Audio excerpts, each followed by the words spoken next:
লুচি আর কষা কষা করে আলুর দম, এই হলো বাঙালির পরম প্রেম। নিরামিষ দিনে কষা আলুর দম যদি খুব কম উপকরণ আর চটজলদি হয়ে যায়, তাহলে তো মন আর পেট দুটোই ভরে যায়। তাহলে চলো এই নিরামিষ আলুর দম কীভাবে রান্নাটি করেছি তোমাদের সাথে ভাগ করে নিই। প্রথমে এখানে মাঝারি সাইজের কটা আলু প্রেশার কুকারে সেদ্ধ করে নিয়ে খোসা ছাড়িয়ে নিতে হবে। ফ্রাইং প্যানে বেশ কিছুটা সর্ষের তেল দিয়ে অল্প নুন আর হলুদ দিয়ে সেদ্ধ আলুগুলোকে বেশ লাল লাল করে ভেজে তুলে নেব। এবারে দিয়ে দেব বেশ খানিকটা ঘি। যে ঘিটা গরম হয়ে আসবে, দিয়ে দেব অল্প করে চিনি, তেজপাতা, গোটা গরম মশলা আর হাফ চামচ হিং।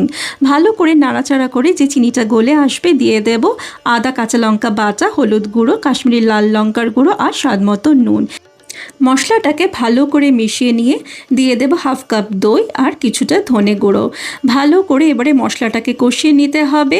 কিছুক্ষণ নাড়াচাড়া করার পরে দিয়ে দেব জল।